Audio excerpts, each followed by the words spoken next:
Hai sahabat Dhamma, Sotihotu, Namo Buddhaya. Senang sekali Mimin bisa hadir kembali untuk membawa info Dhamma. Sahabat Dhamma sering gak sih bergosip atau berucap yang tidak baik? Atau jadi korban dari ucapan yang tidak baik dan digosipkan orang lain? Mungkin sebagian orang senang membicarakan keburukan orang lain. Tanpa kita sadari, menggosip maupun berucap yang tidak baik sudah menjadi kebiasaan banyak orang. Dalam kehidupan ini, kita tidak akan pernah lepas dari omongan-omongan orang lain maupun opini orang lain mengenai diri kita. Lalu, bagaimana sikap kita ketika menerima kemungkinan-kemungkinan ucapan tidak menyenangkan yang orang lain keluarkan untuk kita? Langsung aja yuk, kita simak. Dalam Kakacupama Sutta, Sang Buddha mengatakan 3 hal. Yang pertama, pikiran tidak mudah terpengaruh. Pikiran yang tidak mudah terpengaruh berarti pikiran kita tidak mudah terpancing dengan omongan-omongan orang. Misalkan, kita diberitahu bahwa sahabat membicarakan keburukan kita. Lantas dalam hal ini hendaknya kita memastikan terlebih dahulu. Jangan langsung menjauh, mencaci balik dan marah terhadap dirinya. Memastikan apa yang sebenarnya terjadi merupakan salah satu bentuk pikiran yang tidak mudah terpengaruh. Yang kedua, tidak akan mengucapkan kata-kata jahat atau buruk. Terkendali dan berpikir dengan jernih sebelum berucap merupakan cara bagi kita agar kita tidak mengucapkan kata-kata yang jahat. Jahat di sini berarti apa yang kita ucapkan merupakan hinaan yang mungkin dapat menyakiti perasaan orang lain. Misalkan, kita dituduh mencuri barang milik seseorang.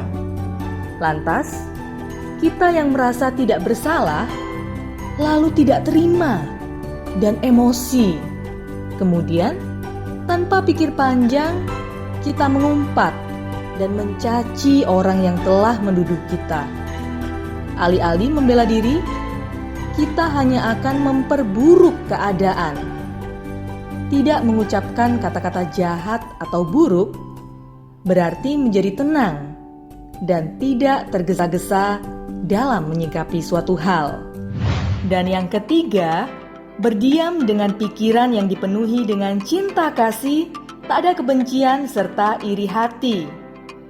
Dalam kondisi seperti ini, kita tidak memberikan respon, baik tindakan jasmani atau ucapan, melainkan respon di dalam pikiran.